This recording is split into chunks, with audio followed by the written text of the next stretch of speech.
Hey, what's up? It's Jim, and today I'm going to talk about Final Destination Bloodlines. This is the sixth film in the Final Destination series. It is a lot more popular for some reason. I'm confused, but okay. It is a bit different from the usual ones where a bunch of people escape death from a very big accident at the beginning, and then they're picked off one by one. It does do that though, but it's different anyway.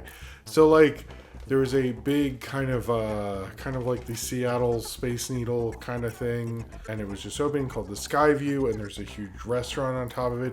I don't know financially how this makes any sense, by the way, to have a building like that just be a restaurant. I'm assuming there's other things going on, but it did occur to me, who would invest that much money in a restaurant that high up? Were there other things going on there? They don't really get into that. Clearly it bothered me, whatever. But this woman had a premonition and got everyone out of the Skyview before it would eventually collapse, because she knew she had this feeling and that it was unsafe, and she saved everybody. This happened in the 1968. 1968, fucking for real? Okay, it didn't look like 1968, it looked like 1957 or something, but whatever. Wikipedia says 1968, sure, I guess so. Anyway, that's not what 1968 looked like. Are you fucking serious? That's not 1968, come on. I'm sorry, that is not what 1968 looked like. It wasn't all hippies and stuff, but the fashion. Learn some fashion history if you're gonna say it's 1960. They weren't doing Shout in 19. Come on, Jesus. Anyway, sorry, I just saw that and it pissed me off. Whatever. It took place in 1968, and this woman saved everyone. And then her family, she lived and had a family and all this stuff, but she would not let death come for her. And because death came for literally everyone else who was in the Skyview that day, including her husband, she basically stopped death by letting death take her for all these years and years. Even basically her kids were taken away from her because she wouldn't let them leave the house, because she could tell when a Final Destination scenario would happen. And so she had held them off all this time until her granddaughter starts having visions of the Skyview, or what would have happened in the Skyview had she not saved everyone. Then she decides to go find her grandmother and finds out about all this stuff. And so then the Final Destination thing, after they kill grandma, starts killing off people one by one in the family tree branches and so forth. So it is a little different if you held death off for just a lot of years. That's a lot of years, I'm not sure. Anyway, 50 something. She held off death for 50 something years, and now death is going to come for the rest of her family.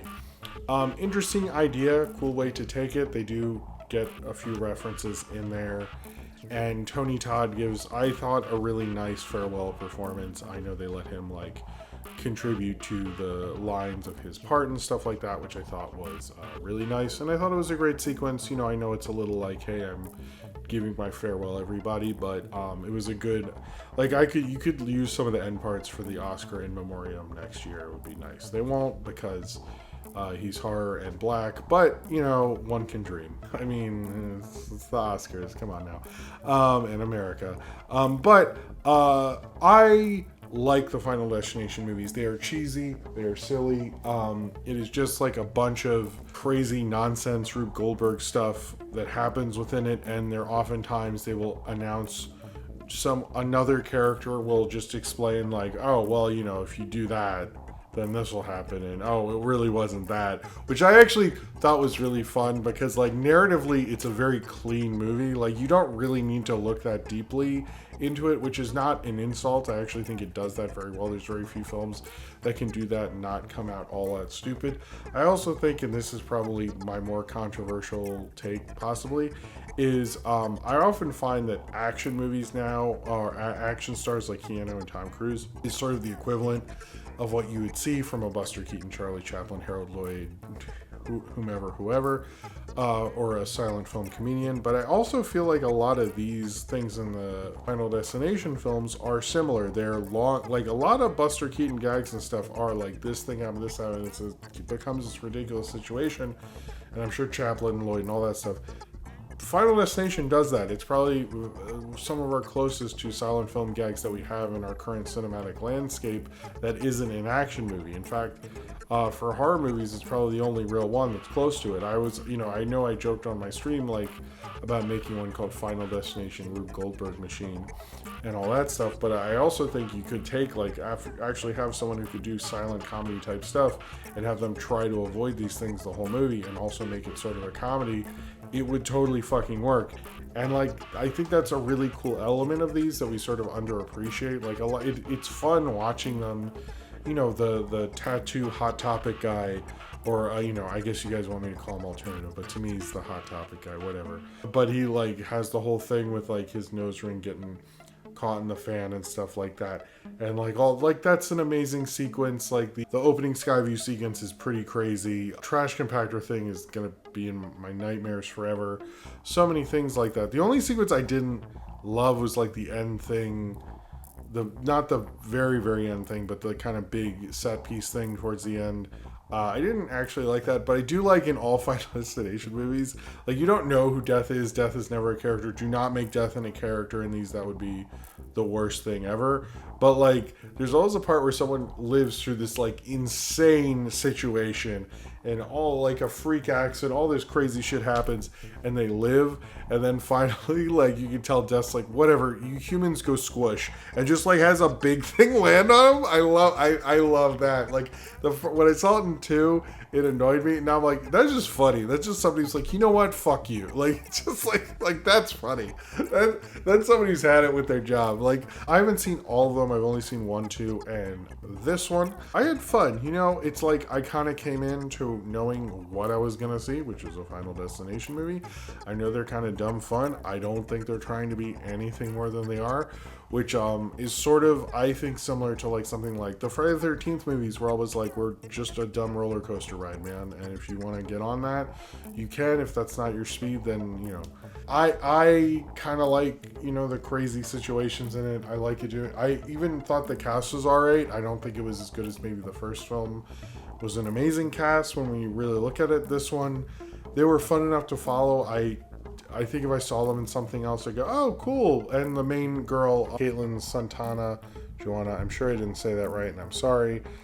She was pretty good, actually. I liked her a lot. I liked all her family members. I thought it was like, I didn't think they were, nobody was annoying. The Hot Topic guy, I was like, Jesus, why is he in this? Like, I get it, I don't know. The tattoo sequence was, I guess, worth it, but he was like a little too cavalier, and I don't know. Whatever, I get it. He likes corn. Other than that, I didn't really want anyone to, I wasn't like, even like people who like the younger brother in it, you didn't have a lot of time with till it looked like he was gonna die next, and then they actually explained his character a little bit, which was nice because like you get something. Before that, all you knew he's allergic to peanuts, and then you learn more and like how he feels about it, and like I actually sort of felt bad for him in certain, so it's like they were good at like building everyone up, and you didn't, there are certain horror movies where like, cool, finally that guy's dead, I didn't want to see him anymore. And in this, I didn't feel that way. It was like, I did go, yeah, no, not him kind of thing. So like, I do think they built it fairly well. It wasn't an amazing cast. It didn't blow me away or anything. I think it was better than, of the 3 I've seen, I know this is the ranking you all want, I thought overall it was better than 2. But I think 2 still has the amazing log sequence, and you're not touching that one, which they reference, I think at least twice in this movie. But it's the most famous Final Destination sequence, so I get it. This was a fun movie. It works well. Like, I think much like the Conjuring films work as kind of like blockbuster horror movie kind of things. Like, they're made for big audiences. Like, this movie is made to see in a theater with an audience and everyone reacting to stuff. There's certain horror movies that play well at a Halloween party and people can just walk by and go, ah, and like, that's what this is. It's good at it. It did a good job. I mean, sometimes it's like very obvious and all that, but like, it's in memory of Tony Todd. Tony Todd gave a great little thing. I had fun with it. It is not like one of my favorites of the year or anything, but if it came on and I'm folding laundry, It's like the greatest folding laundry movie, or I'm gonna fall asleep while drinking a beer, although I'm not gonna fall asleep because I'm sort of gotten into it, kind of thing. Like that. That's what I wanted after a day of work. It met my expectations. You know, I can still actually remember. It's fairly memorable, to be honest with you. Certainly, the kills are pretty fun and stuff, but they're very good at explaining things right before. Like they have this whole super magnet with the MRI machine, I think, or something, and they like have someone walk by and you see a TV screen that explains the whole thing. And I was like, this is great. This is like narrative clarity, silent film gags, blood and gore. Just get rid of Hot Topic guy and we've got a great movie. I say that with Invaders in behind me, but whatever. I like this movie. I had fun. That's what I want from these movies. I think the people who make them probably want that too. But it's fun. The cast was decent enough. It was just a solid, big, multiplex theater horror movie, and that's what they're going for. That's what I got. You know what? No real problems here. I don't think it was one. It wanted to be what it was, and I think artistic intent came across well. I hope they do something more with the franchise. They don't make these a lot. I find it extremely interesting that there's only 6 of these, and it started in 2000, and it's still going and extremely popular. There's like 2 to 3 years between each of these, for the most part. I know the last one was a while ago, but like there's a significant time between each one, and it's still going. I hope they take their time to come up with crazy gags or crazy kills or whatever gags for the next one, because that's like what you come for. Like the cast, you don't need to bring anybody back, and now that the one guy who came back, Tony Todd, is no longer with us, you can really just do whatever. I hope they have someone, just sort of another horror icon, come in and do the rest of them. I think that would be nice. This, it was a fun blockbuster sequel. That's what it was. That's all I got. I didn't think too hard about it, and then everybody got murdered. That's really what you want from a Final Destination horror movie, and that's what I wanted, and it needed to be nothing more. And I think we're okay sometimes with Final Destination Bloodlines leaving us with nothing more. So if you've seen Final Destination Bloodlines and you would like to talk about it, then comment below in the comments and subscribe if you would like to.